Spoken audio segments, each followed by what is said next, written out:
Anyways, hello, welcome to Universal Love Law. Thank you so much for tuning in today. I'm feeling a little bit all over the place, like, cause sometimes I get like that. But let's jump right on in with the content that I have prepared for you all. So first and foremost, I'm going to be discussing with you the first house lords. I'm working in quadrants, okay? So each video will be basically set up with in broken down in the quadrants. The reason why I'm doing that is because it's intentional, of course, when it comes to understanding the house lords and where they fall and what quadrant that they fall in is very important. So I really want to focus the theme about this area of life. What is a quadrant in your chart, your natal chart? When you have your houses, there's 12 houses, right? So there's when you divide 12 into four, there's 3 houses in each quadrant. The first quadrant is the first, second, and third house. Second quadrant is the fourth, fifth, and sixth house, and then so on and so forth. There's 4 quadrants. Now, why is the quadrants really important in understanding the house lords? It really helps you to categorize and mentalize everything, compartmentalize things to make sense. It's a very analytical and strategic way in breaking down the house lords that are occupying your houses. Okay, so I'm going to be doing this with each and every one of the house lord videos. So this is going to be a long series, but I'm doing it intentionally. By the time I am done with this series, it will help everyone to understand it in its totality. When it comes to the first quadrant, we're going to focus in this video on your first house lord that's occupying your first house lord that's occupying your second house, or the first house lord that's occupying your third house. So if you're looking to see the first house lord that is occupying your fourth, fifth, or sixth, you have to wait for that video because that will be the next one I'm doing. So I'm going to give you an example before I jump on in with the first quadrant. I'm going to give you an example of myself because, it's just easier. So for my first house lord is not occupying a house in my first quadrant. It's actually occupying the house in my fourth quadrant. The fourth quadrant has its own set of principalities and purpose. Remember, the first quadrant is the I am, the self-development, the self-discovery, whereas the 11th house is more like, I just thought of that song, Joy to the World. It's the service to the world. It's the collective consciousness. It's the subconscious collective consciousness as well. It's the subconscious mind. It's also the world view. So it's very macro in its essence and its energy. So that's the reason why I'm breaking it down into quadrants. But my Pisces rising, I have no planets in my first house. So what sign rules Pisces? Of course, Gemini, Jupiter, and Neptune. But what is the higher octave? Neptune. Okay, so you want to look towards, if you have a Pisces rising, Neptune, because it has more of an influence over Pisces. So my Neptune is in the 11th house of service to the world. So that means that my Pisces rising house lord is Neptune, falling into occupying my 11th house. So I wouldn't watch this video. Why? Because it's not focusing on that quadrant. This is the first quadrant. Okay, so so that's an example. So now let's focus on, first and foremost, the first house lord occupying the first house. So for you, that will look different, and it's very important to know that. So yeah, when it comes to the first house lord in the first house, it truly strengthens whatever energy you have there. So you want to look at that sign and that planet in your first house. But how do you know? Like, how do I know that my first house lord is occupying my first house? What sign is your first house? Okay. Now, the first house chart ruler, that's different. It gives a different air. But when we're talking about the chart lord, the first house lord, you want to see, like I said, what sign rules that first house. Then you want to see the planet dominance. What planet rules that sign? Okay? So if you're Virgo or Gemini, that means your house lord would be Mercury, right? If you're Aries, it would be Mars. Okay? If it's Scorpio, it would be some of Mars, but mostly Pluto. If you're Scorpio rising, okay? If you're Taurus rising or Libra rising, it would be Venus, okay? Because Venus rules Taurus, and it also rules Libra. Sorry. So you definitely want to see what planet does my sign rule, okay? So once you find that out, that means it's the house lord. That is where that is the planet that is governing your first house. Does it fall in your does that planet, now this is where you're going to have to go a step further, does that planet that rules your first house, the lord of that sign in your first house, fall in your first house or your second house or your third house? This is the quadrant we're working with. The I am, the self-development, right? So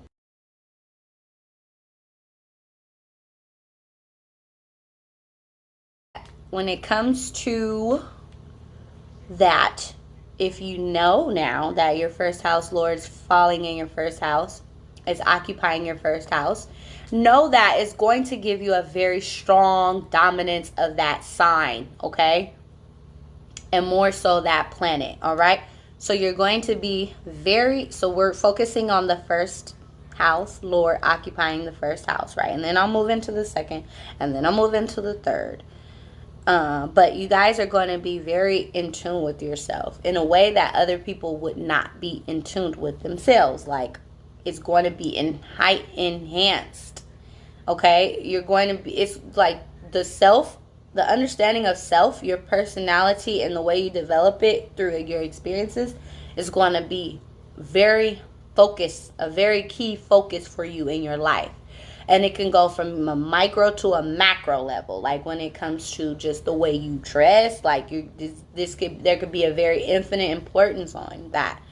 The way that you present yourself is going to be an emphasis on that. Like, it's all about you in this lifetime. Like, it's all about you. It's all about who you are, okay? So there's going to be a very strong significance when it comes to your personality style and the way that you present yourself to the world, okay? You're going to be, it's going to be enhanced in whatever sign it is there. So if it's a water sign, of course it will have you more in a creative, you'll have more of a creative, introverted, depending on your whole chart. You know yourself. Take a look at your chart and you know yourself. So if it's watery or fiery, it will be more like the feelings. It'll be more of self-expression, okay? If it's fiery, it will be more passionate, right? Your personality, the way that you dress too, it can make you very eccentric in that way, right? It will affect your body figure as well. I'll get to that though. We're going to talk about the personality style before we talk about the features and stuff. So when your first house lord is occupying your first house, when it comes to your personality style, it will be a very strong focus on that. These are people that you can tell just really are very in tune, and you seem to notice their physicality. You know, there's those people that like have these really unique ways about themselves, the way they put themselves together. Like, ultimately what I'm saying is that if your first house lord is occupying your first house, it's going to emphasize whatever sign and planet that is, and it's going to be seen to the society, to the world, okay? This is going to be who you are, okay? And so yeah, that's really important to know. And then another thing is, there's going to be a stronger dedication to accomplishing personal goals, because the first house deals with your personal goals. So, like I say, when it comes to your goals that you meet to meet the standards of society, right? Those goals that you have, like, I have to get a job, or I have to, go to college. Like, these could be personal goals. It really depends on the person. If these people are like scholarly people, you could have like a Sagittarius rising and Jupiter in the first house, or you could have like a Jupiter in the first house with Aquarius, right? It could be whatever. Like, if it's a scholarly, your personal goals will be scholarly. Okay. If it's, signs that are in the house lords, if it's love, that will be, let's say you have Venus. Your first house lord is Venus in the first house. This will be a personal goal for you. It's just working with people, loving people. If it's Mars, your passions, your goals, your ambition, right, will be what people see, and it will be your personal goals. Like, or it could be, but that gets really unique. Like, I gotta go deep when it comes to Mars. It could, because that gets into like all kind of intensities, like, because Mars on a general level, it is your willpower, it is your ability to go after things. But when it comes to the goals, think of what Mars would have goals of. I call it cold, like sex, like, sorry, I'm sorry, y'all, because I might have offended someone. Nah, I'm really not sorry. I'm just giving you guys information. It could be gambling, but that's more like Neptune. But yeah, it could be anything that's intense or high, like pumping. Like, it could be sports. It could be Mars. It would be unique for what it, when it comes to the Martian type of goals. But so, anyways, what I'm trying to say is that when it comes to your first house lord occupying your first house, you're going to have a very strong connection towards the personal goals that you have, that ultimately define your personality and help you to become who you are and develop a subconscious awareness of self. Me, I don't have no planets in my first quadrant. The self development, I don't need those experiences. I have more planets in the third quadrant. Okay, so what would that be? Like, developing awareness of society, relationship, partnerships, intimacy, sharing, all that, right? Knowledge. It's just it's a different area of life. First quadrant is more like who you are, who you strive to become, and just really a focus on yourself. So personal goals go into that. Like, it's, let's say it's Mercury or Virgo in energy in your first house, occupying your first house lord. You could be very into yoga. Like, this could be a personal goal for you. So ultimately, you will be seen for your personal goals, and these will be far more important to you. Whereas other people, they don't have that same desire, because it ultimately is for yourself. Like me, I have goals that are personal, but they're dealing with others. Like, they're dealing with helping, connecting, and reaching out to the world. Like, that's the kind of personal goals that I have. But that makes sense because my first house lord is occupying the fourth quadrant, um 11th house. So that's really dealing with things on a global scale, the connections that I want to help with people. Because for I'm gonna get to that, but I'll just say it like me. I On a one-on-one level, I even my personal relationships I treat like business. I don't know why. I just have boundaries, and life taught me to be that way with people I have close to me. I do not just be all willy nilly and waggly and everything. But when it comes to groups, I do embody and invoke a more nicer kind of era, or I'll show more emotions. But when it's one on one, I'm different, okay? But we're not talking about me. We're talking about you, baby. So yeah, your personal goals will be very important to you, and they will be seen to be important to you. These are people that are self-centered, okay? Kind of, sorry. Didn't want to burst your bubble. So, yeah. Another thing is when it comes to your physique and physicality, okay? So, the house lord there is going to really affect your face, okay? Your body. So, what does that mean? If you have a first house lord in your first house, let's say it's Jupiter, this could affect your physical body, okay? Jupiter brings forth expansion. So, this could give you big features in certain areas, okay? Big assets, okay? Male or female. So, it can make your body size bigger than but average bodies, or give you broader shoulders, give you broader anything. It will just enhance and bring a broader look to you. It can be broader hips, broader, bigger, longer feet. I don't know. It just, for everyone, is different when it comes to Jupiter. Now, when it comes to the sun, let's say you guys have it can give you a very bright personality, okay? Can give you a very big smile. Cheese. You know those people who have those just really big smiles, like they can light up a room. And then when you see them smile, you're like, oh, these can be your sun, first house people. For sun in the first house, lords, remember, is different. We're not talking about just planets sitting somewhere. It's in their personality, this erratic energy that people feel because Mercury there. If your house lord, let's say your first house lord is in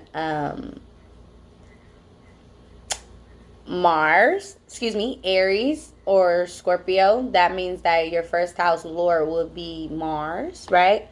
So, and let's say that your first house lord is occupying the first house. So that means that your Mars will also be in the first house. These people could really have a very intense personality, a very intense stare, an intense look in their eyes, okay? So let's see what else. If it's okay, so let's say it's Saturn. Let's say you have a Capricorn rising, okay, or you have an Aquarius rising, and your Saturn also sits in your first house, okay? So that would make these people have a very strong bone structure, especially if it's Capricorn. So if you have a Capricorn rising and your Saturn is in Capricorn and it sits in your first house, it could make you have a really strong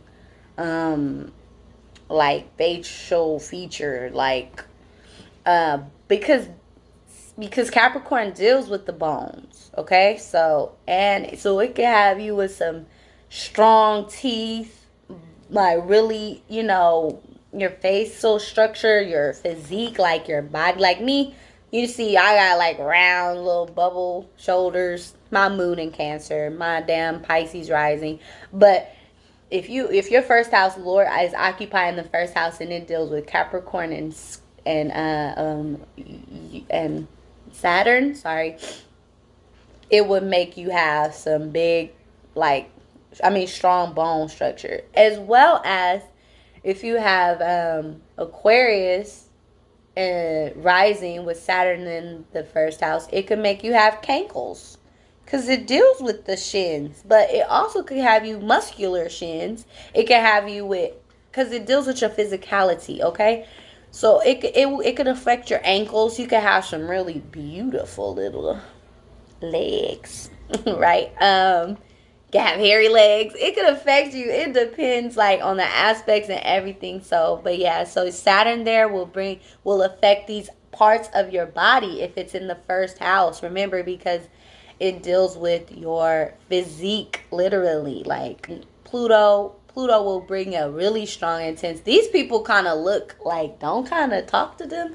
Now, I just love me some Scorpio, Pluto first house people. Why? Because for one, my son, and I just attract those type of people. I don't know, it's just really interesting, but those really intense people, So they have an intensity about them. They might wear dark colors a lot, and they might be like drawn from the group. And then when they do have their eyes on you, or their connection with you, there's a very deep energy about them in their aura and their personalities. Is these people can also have very dark features, dark, like thick eyelashes, thick eyebrows, and you'd be like, damn, my sister over here bald headed and ain't got no hair, and hair thinning out, but here go her over here, my brother over here, and he got all this hair and like deep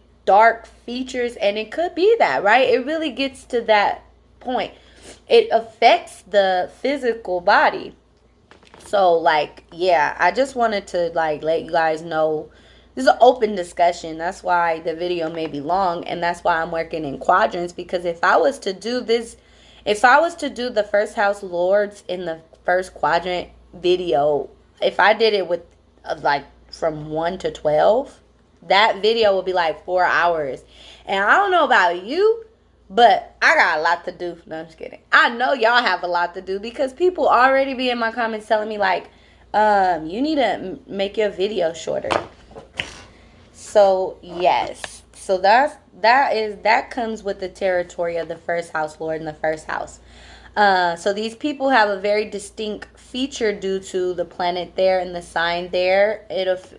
Whatever their rising sign is, the house lord and the planet that is in there, you really want to know, because it's just really going to affect the way your physical body is, the way you go after your physical, like go after your personal goals, the way that you see yourself in the world, the way that you connect with other people. It's really important to know that that's going to be a very strong emphasis for you. And so it just strengthens the planet, the modality. Remember, modality: fixed, mutable, or cardinal. If it's mutable, let's say you have a mutable first house lord occupying your first house. So that would be a Gemini. That would be Pisces, Sagittarius, and Virgo. Okay, these people will be able to go with the flow, be flexible, learning from others and applying it to their self-development. Whereas if it's cardinal, these people will be, let's say it's Capricorn, Cancer, Moon. So if you have Cancer rising and your moon is also occupying your first house, because I don't think I did discuss how that will affect the physicality. It will affect the way you look. It could give you a moon face. I think I did say that. It could give you like a very pudgy look too. You could be very round, and it can affect you and give you those Cancerian type of traits. And so yeah, it's really important to know that the Cancer,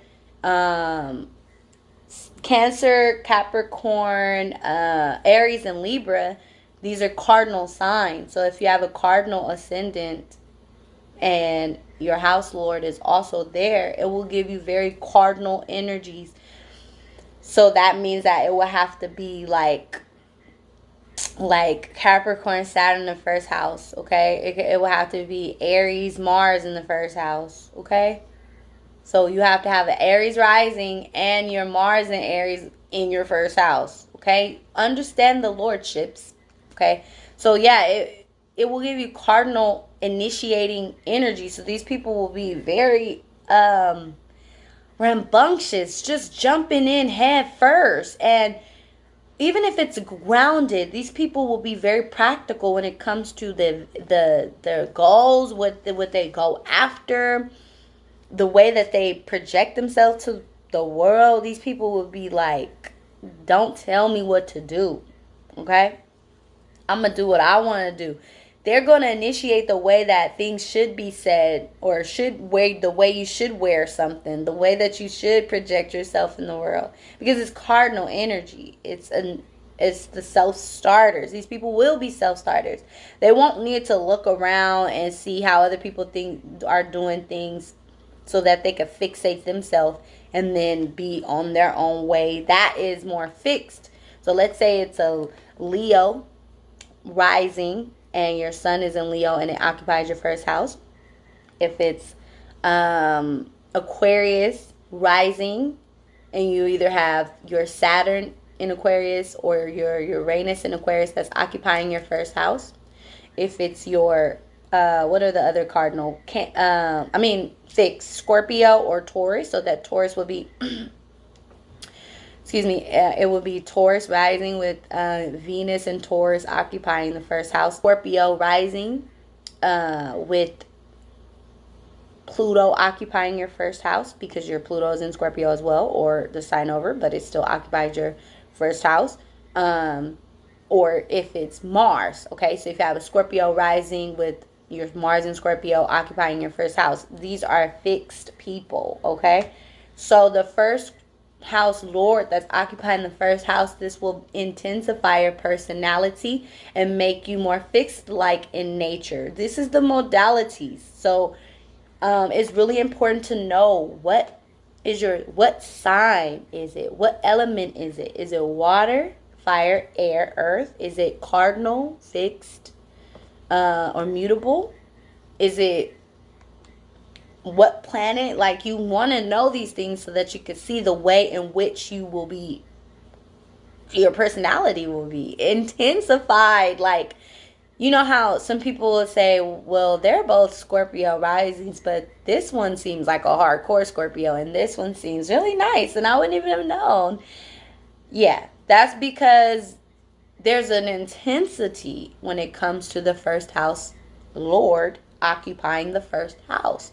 It just magnetizes the planet. And so you mean to tell me you got your planet and your sign there? So that is a focus in that area for you. And it really ultimately, on a broader philosophical level, it deals with your personal development. These people have to develop themselves, and it's a very important area of life for them. And not on a relative level. They need to be who they are, even if they're outcast. Because when it comes to the debilitated signs, the more debilitated signs would be a lot of harsher aspects to your first house. So, or to that planet that's occupying your first house. Ultimately, it will be in your first house. So that means squares. But not even just squares, because squares with time will teach you. But conjunctions, strong conjunctions, could really intensify your personality. Trines can give you a very easy flow, right? Even laziness. Sorry, y'all. I sell ices. I'm going to cut that out anyways. So, when it's debilitated, it can bring harsher aspects to your physique. It can affect your personality. It can affect your ability to go after your goals. So it's really important to know how things are, what is happening in that first house, because then you'll understand this area of life for yourself. So now I'm going to move along to the second house, which is still in the first quadrant, right? And so if you have your first house lord in your second house, right? So what does this mean? That means that whatever sign is in your rising sign, you want to look at the planet that rules that sign, and then you want to find out what the planet is. That's the Lord. Then you want to find out where that planet sits in your houses. So for instance, for you, if you're watching this, it will be in your second house. What does that look like on a chart, on a real chart? It means if you have, let's say, a Aquarius rising, right? Aquarius is ruled by Uranus. And let's say your Uranus is falling in your second house. So that means that your first house lord is occupying your second house. This is very important because it also deals with an aspect of yourself. It deals with your self-esteem. So if you have your first house lord sitting in your second house, your personality is going to be strongly influenced by the values that you grow up with. Because remember, the second house deals with your self-esteem, your self-worth, the quality of life, your environment. So, yes. So let's jump on in. Let's see what are the basic overall like views or understanding of how this would affect you. So first and foremost, the first house lord occupying your second house will make you develop a sense of self through your material wealth and values and comfortable lifestyle, okay, or uncomfortable lifestyle. So this, you want to see what sign you have there, okay, or what planet you have there, because it will emphasize the way in which you, or what you call or qualify as valuable. And another thing is, no matter what family you're born into, it really deals with the choosing of parents, and on a soul level, right? It deals with the families that we're born into that affects our self-esteem and our value. It really has a personal effect on the person's persona. These people embody the family unit. They embody the way in which they were raised. Like, they're a product of their environment. And the thing about that is, when it comes to your personality, it's like I don't, me personally, I don't have my my personality isn't defined by where I was raised and stuff like that. But I have Taurus second house with no planets there. So, I don't, I focus on stability, even though my south node is there. So sometimes I can over focus on that. My north node is in my eighth house. So I need to learn to be less materialistic and more spiritual and all that. So anyways, that's me. But when it comes to you guys, when you have your first house lord in the second house, you really want to know that the way that you're raised really has a strong impact on your personality. These people are defined by the sins of their father, okay? Even if, like, but I'm not saying that literal. I'm saying that, everything that they experience in early childhood has an effect on the way that they conduct themselves moving forward. Why is that? Because it's your first house lord. Okay, so it's affecting what your values, the way you were raised, your self-esteem, your wealth, all of that is not depicted on what individual planet you have there. It's depicted on your personality. So it's depicted through your personality. So all of those qualities and those values will be presented in your personality, if that makes sense. I hope the connections are being made.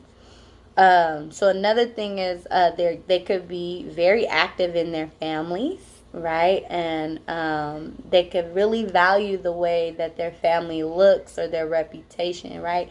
But the thing is, too, if it's debilitated, they can blame their family for everything, the pains, the struggles, like, it can have a very hard person. It can have a hard hit on this person's self-worth, and it can have a on their identity and who they identify themselves as in the world. So it's really how these people are raised are very, very important, and it depends on the debilitation in their chart. Like, when it comes to the squares, these, if there's a lot of harsh squares on the person's uh, rising sign, which is the first house, or the first house lord, which is that planet, okay?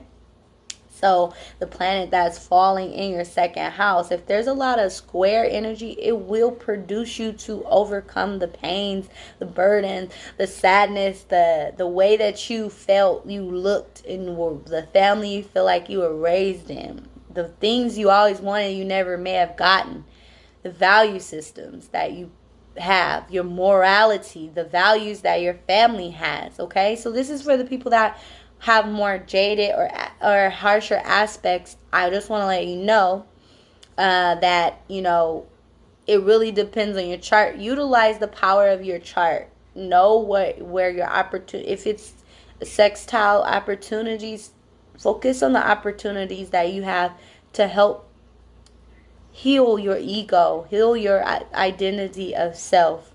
Okay? If it's squares, face it. Let's say you have a lot of squares to your first house, right?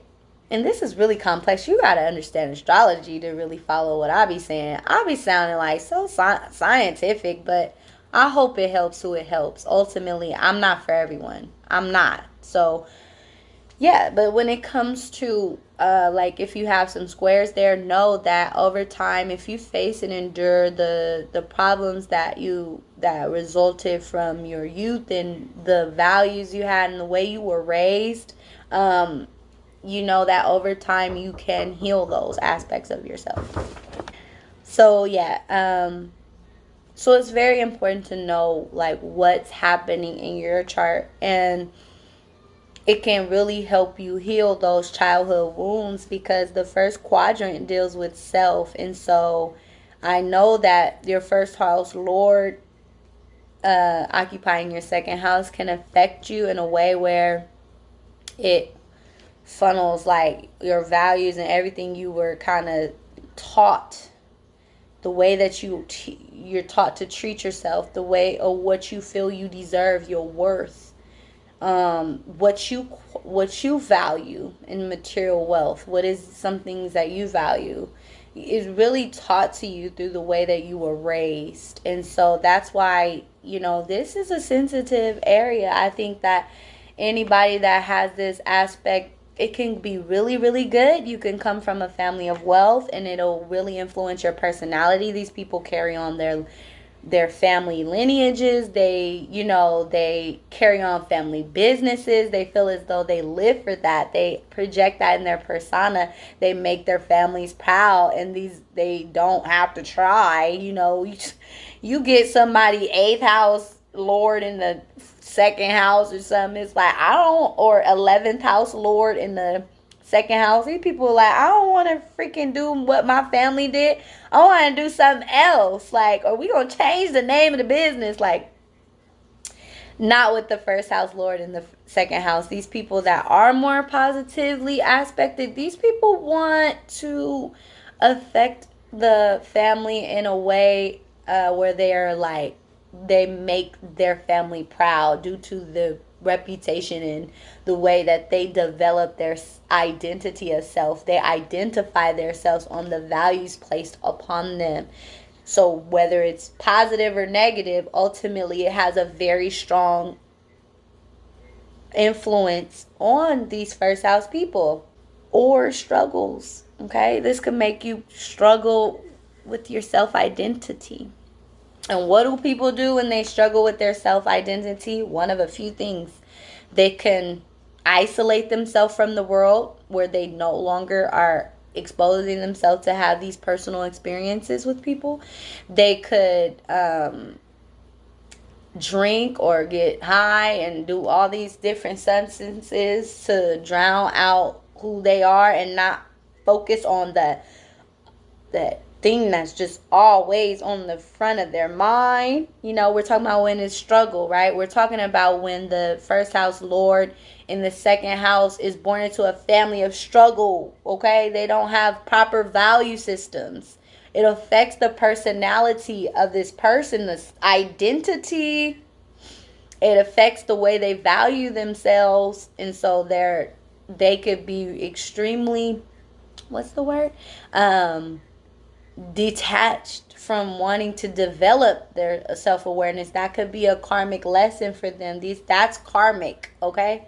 That means that you have to learn how it feels to be on the other end of the stick. But there's always ways to clear your karma. There's always ways to heal yourself. And that's why I'm doing this, because this information can let you know that this could be something your soul chose. Remember, karma some karma is chosen before we are born here, and clearly you choosing your family, your soul level chose to be born into a family where you're struggling. Like, of course your soul had a very important reason and why they chose to experience that. So your first house lord occupying your second house debilitated will affect your self-esteem. It will affect your self-worth, your identity of self, and it needs healing. You need healing. We're all here to heal. But if you feel as though you had a very stable upbringing, you have a very great moral compass and great set of values, that's what this could bring to you as well, okay? And I'm not for everybody. Everybody might not like my style and the way that I work. So, ultimately, if you do have a very debilitated self identity and awareness of yourself because of your experiences, that we're supposed to teach you how to value yourself and care about yourself and love yourself, because you deserve it. You deserve to love yourself. You deserve to be happy. You deserve to right your wrongs. You do not deserve to live in a life of misery and having a detachment to who you are. You can develop a sense of self. Okay? You just have to work on yourself. It's just harder for you, but once you get it, you'll be greater than others because you have an in-depthness, you have an experience, you will help others heal. You have it for a reason. And so, like, I just always want to work with anybody that's, going through, challenges, and they can, and when their chart reflects it and they're like, whoa, wait a minute.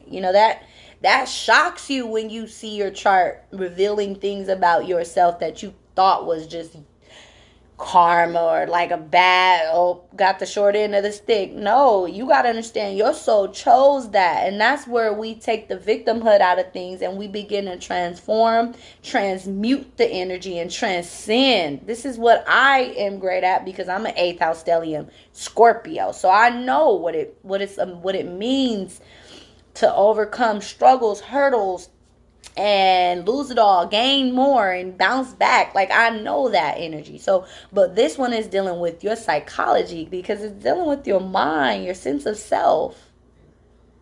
Okay?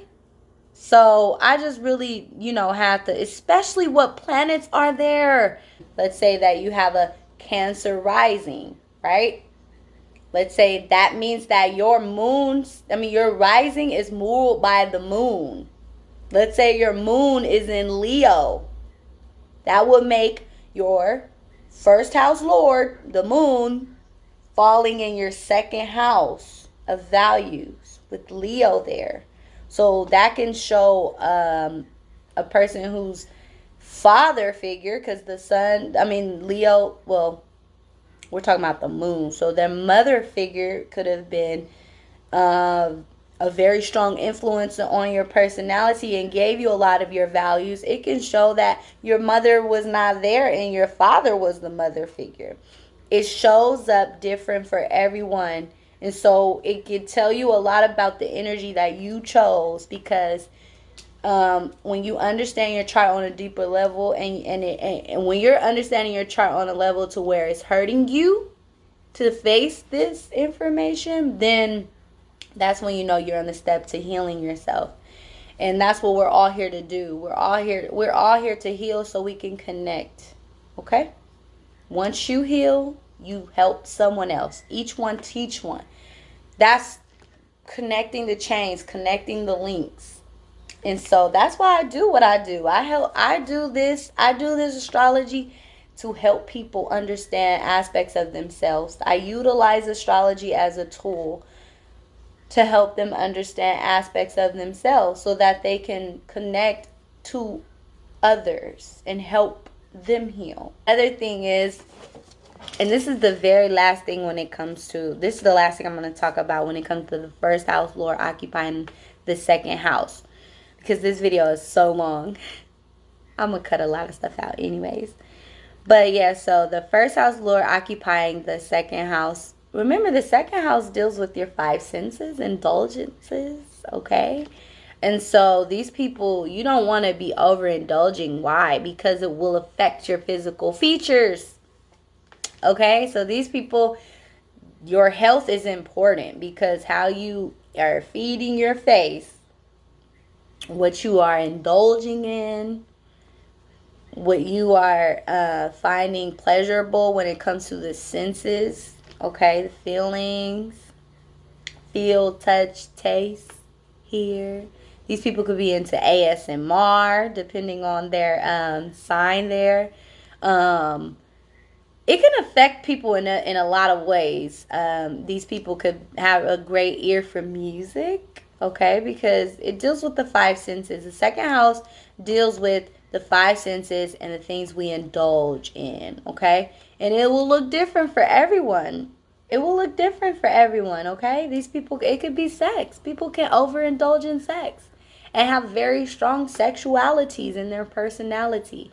And so it affects everyone so different. Just know that ultimately the first house lord in the second house brings forth these kind of characteristics. Moving along. Now, this is the very last house in the first quadrant. When it comes to your first house lord in the area of communication, right, our ability to understand, perceive information, it deals with our early childhood experiences that gave us understanding and knowledge. So elementary schools, also the learning that we did and communication we did within the neighborhood. So going to the store, the park, friendships. Also, it deals with you, not friendships, but like associates. Like, okay, that's my sister's friends, or that's my friend's siblings, or something. Like, it's a detachment, you know.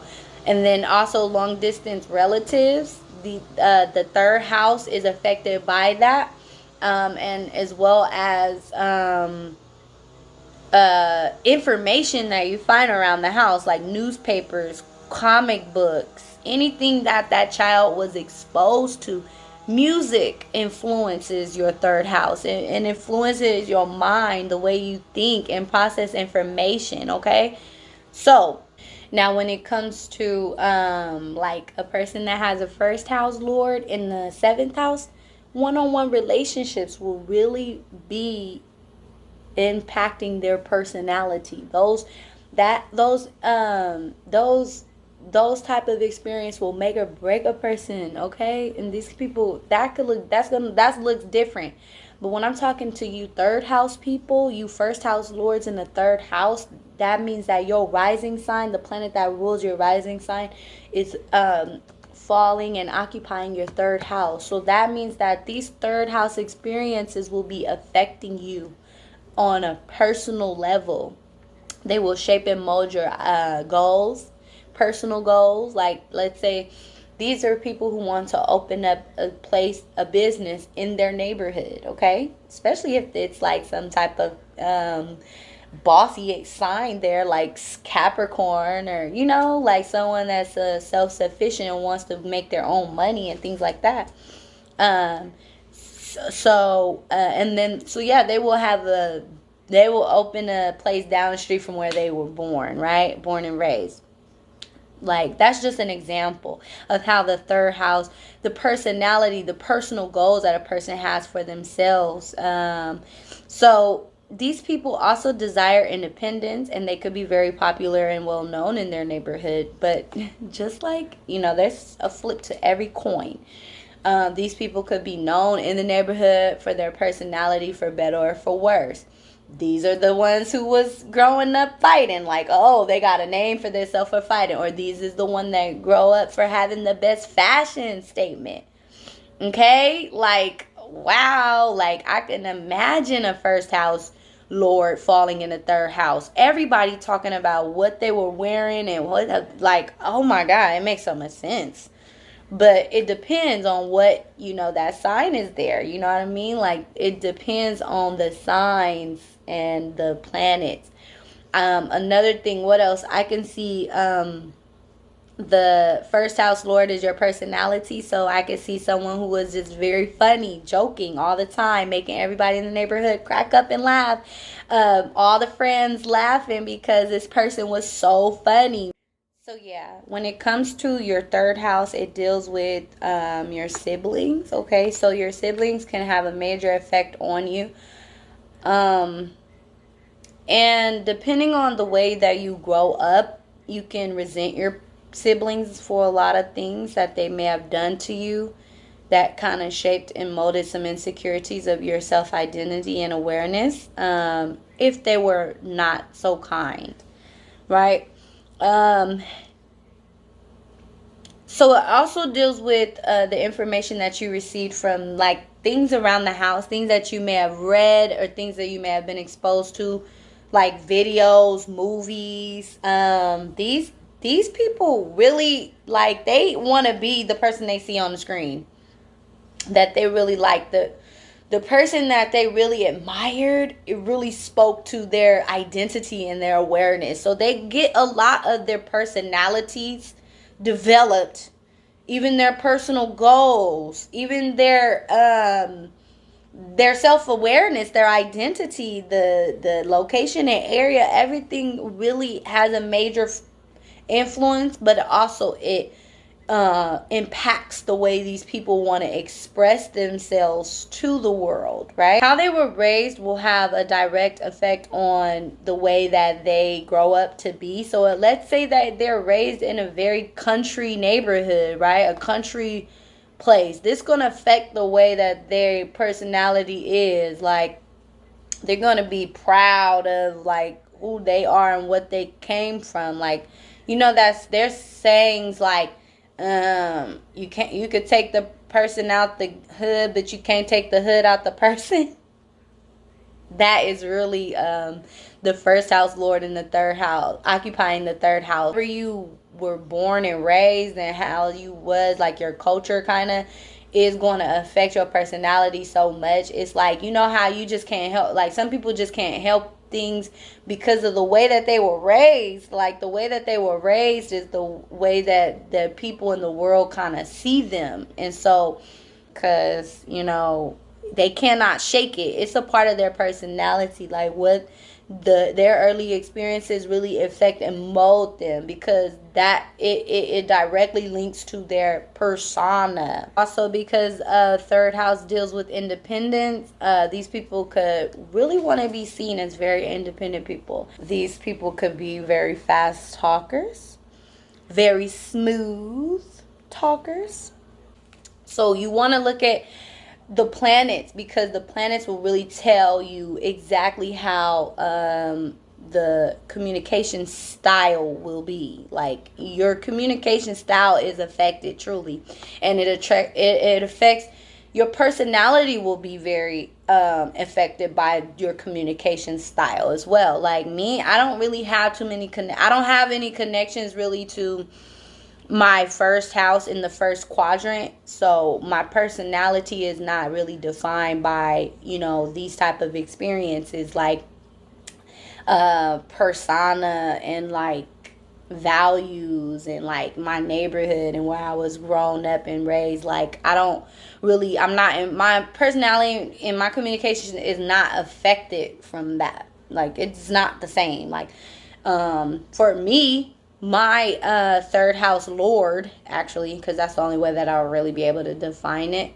My third house lord is Gemini, and it's in my eighth house, remember? So because my third house lord is Gemini, so that is Mercury, because my third house is in Gemini, so my Mercury falls in my eighth house.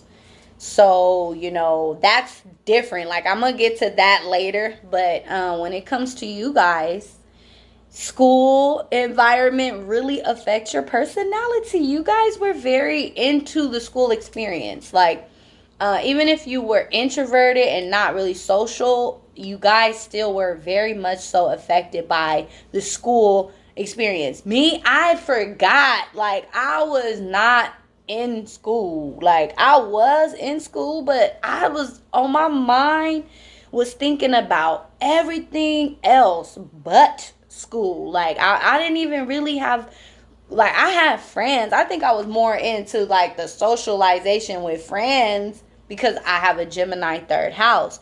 but it wasn't affecting my personality. When I went home, I was a totally different person. I separated home and school. Like, these people don't do that. These people where they when they go to school, they're the same person they are when they go home. Wherever they go, like in their neighborhood, their personality is that. Now let them go to a foreign land. They might not be they no, even if see when they go to a foreign land, a first house lord in the third house, occupying the third house, these people will be who they were in their neighborhood. Like, they just cannot shake that way that their environment created their personality to be. It's like they're truly products of their own environment and their experiences, okay? And so if you knew that about yourself, you would say, okay, I see why everybody say you act just like your cousin, or like you act just like you and your siblings act just alike. Like, that's not the same for everybody. Like, me and my siblings, we're all very different.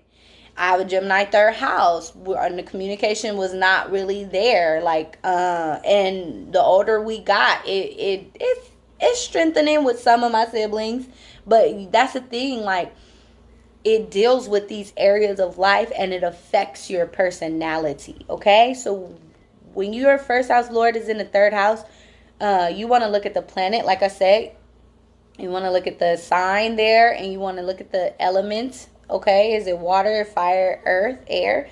Is it mutable? Is it fixed? Is it cardinal? It will really show you how the third house experiences creates your personality and an identity of self, and what you process and think and communicate about. Okay, so I hope this video has been helpful for you. Please let me know below if you have your first house lord within the houses of the first quadrant. First house lord in the first house lord in the second, first house lord in the third. For those of you guys, who are like still learning about astrology, I'm about to go through all 12 houses. This is a series that I'm going to dedicate most of my time to. So the information will be out there, and please let me know what you think in the comments below. I hope this information is helpful for you. But thank you so much for tuning into Universal Love Law, and peace.